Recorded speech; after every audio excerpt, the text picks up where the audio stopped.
London, 1854. The Great Exhibition is transferred from Hyde Park to an aristocratic Sydenham hilltop, where Camille Pissarro came to paint vivid Norwood landscapes and where Émile Zola fled from the Parisian storm. Victoria's empire is at its peak. Twin phallic towers thrust themselves into virgin skies as a million panes of glass twinkle in the suburban sunlight of the capital. How we love the blinding geometry of your transparent arches, the green palms that flank your watery constructs, and the opulent sculptures that bare their flesh to blushing ladies beneath Gothic parasols.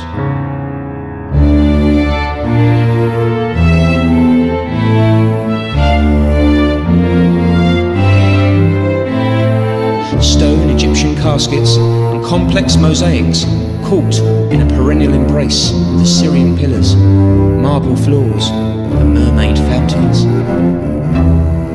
Celtic crosses and equestrian statues create an optical feast alongside princely tombs and medieval windows. Those endless treasures, gathered from the length and breadth of the empire and arranged in magnificent galleries filled with streaming rays of majestic light. A microcosmic image of a 19th century world. The throbbing centre of the Victorian multiverse. Meanwhile, out in the parklands, top hats and canes mingle happily with the families of the men who built this architectural landscape. Their picks and shovels lie silent now, as moist brows and weathered hands enjoy the fruits of their labour. Class distinctions are dissolved in ripples of laughter and joy.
Lovers marvel at the prehistoric beasts that litter the palace gardens like gargantuan sentinels on the prowl. Children in bonnets and buckled shoes manipulate wooden hoops of sticks and invisible strings as silvery fish leap merrily on the boat-strewn surface of the lake.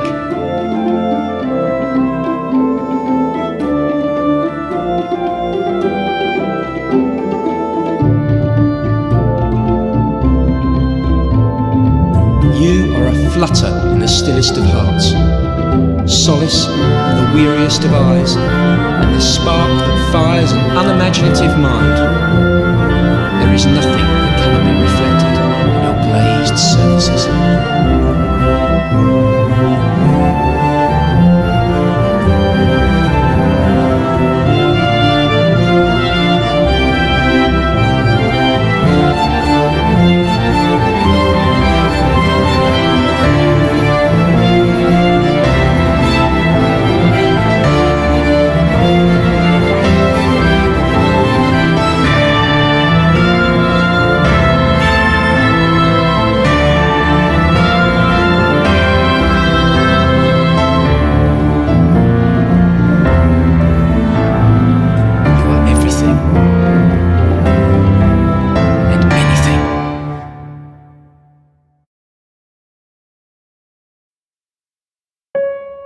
In the year 1886, fire destroyed the north transept of the Crystal Palace.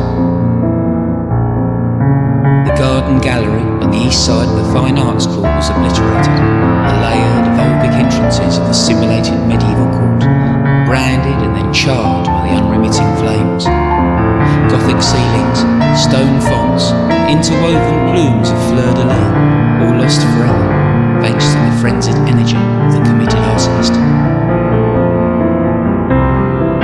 The travel writer and essayist William Cobbett, the author Charles Dickens, the architect John Ruskin, the craftsman and social reformer William Morris, 4 outstanding Victorian personalities, but not a single one of them with anything good to say about Crystal Palace.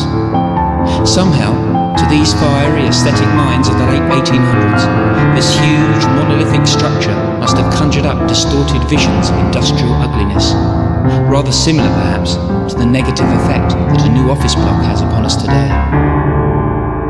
Theirs was a knee-jerk reaction to modernity, which is all rather ironic given that the palace, had it survived, would have become a vast bastion of antiquity, an overflowing wellspring of art and splendour, and a timeless resource for the beleaguered contemporary soul.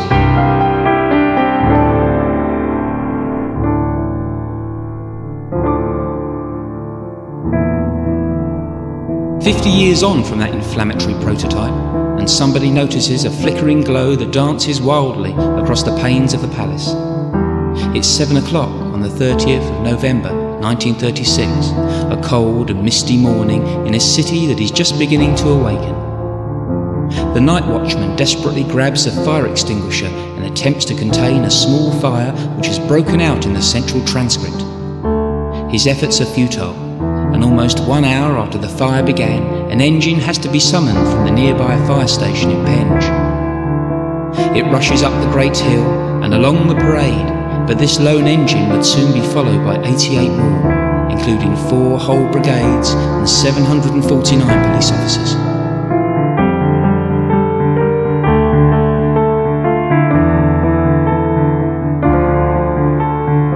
We're drowning in showers of melting glass.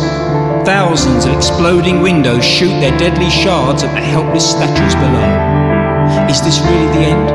Must we bear to see Joseph Paxton's magnum opus falling around our ears like cascading crumbs from a Titan's dining table? The giant lilies, cultivated at Chatsworth House, shrivel in their ponds like overcooked mushrooms as the fountains simmer and boil like huge pots of rice. Wielded by a legion of unseen eunuchs, the green palms wave in the stinging heat as the hanging flower baskets and potted evergreens are consumed by the merciless Holocaust.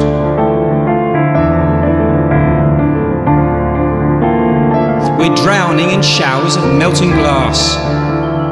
Owen Jones spins in his grave as the Moorish surfaces of the Alhambra court drip like the pages of a waxen Quran.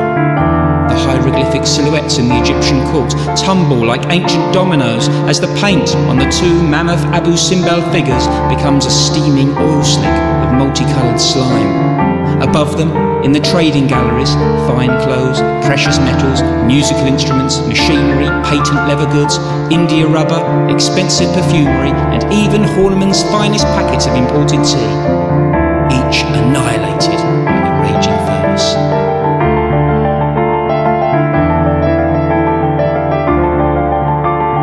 We're drowning in showers of melting glass. Blackened metal girders capitulate to the laws of gravity, and ivy-covered cross-sections become bent and gnarled.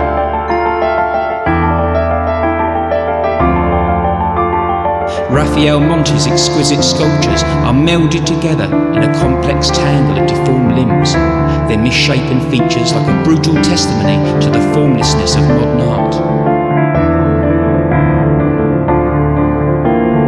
Dead birds lie scattered throughout the aviaries, their feathers singed and roasted for an imaginary feline banquet. Outside, the crowds are gathering and thousands of people throng the local streets to watch the palace die. Like many children in the area, my 11-year-old grandfather has made the journey from nearby East Dulwich and sits perched on his father's shoulders. His bright young face illuminated by the same burning light that can be seen 50 miles away on the south coast. Only the water towers remained, silent pillars standing along each side of the eradicated palace. And then, during the Second World War, these twin markers of architectural tragedy were thought to serve as useful guides for the Luftwaffe and were demolished accordingly.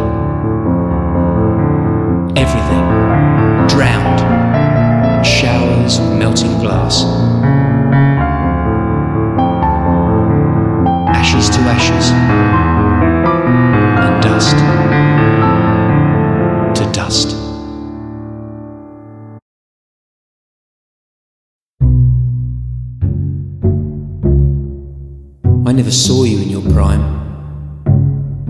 To me, you were always a curious remnant of the past, and I grew up amongst your rocks and boulders. Where once a crystal palace shone like the finest jewel in an emperor's crown, desolation now stamps its authority upon a vacuum of emptiness.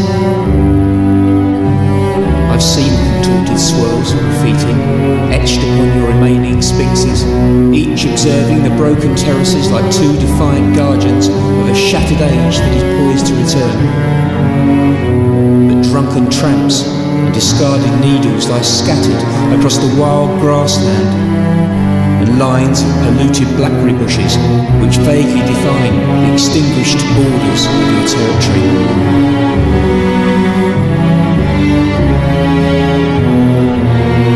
Over the brow of a muddy ridge, passengers wait beside the new bus station of the busy parade, oblivious to the forgotten ruins that lie 7 metres away, out of sight. Nervous crows hop along like hellish cripples, pink strands of carrion protruding from their merciless beaks. Croydon lies to the south, like a perpetual reminder of concrete modernity. A BBC transmitter, London dancer to the Eiffel Tower, acts like a still replacement for the vacant glass palace of yesteryear. Casting long shadows across no less than 5 boroughs, this 4-legged giant of metallic grey can be seen from all over the city, and remains a welcoming landmark for all homecoming Norwood folk. But something is missing. Something regal. Something elegant. Where is the translucent princess that I've heard so much about? The lady with her diaphanous contours and crystalline smile, that beloved representation of clarity and illumination. You've been abandoned and left on the shelf. You're an old flame after a sleepless night, one too many gin and tonics. You're hoping that nobody will notice the broken stiletto, the laddered stocking, chips. Your makeup is fading, and a black streak of mascara scars a wrinkled cheek. But the memories still remain, and nobody can take that away from you. As long as an aesthetic heart beats in the breast of a single Londoner, you will never be forgotten.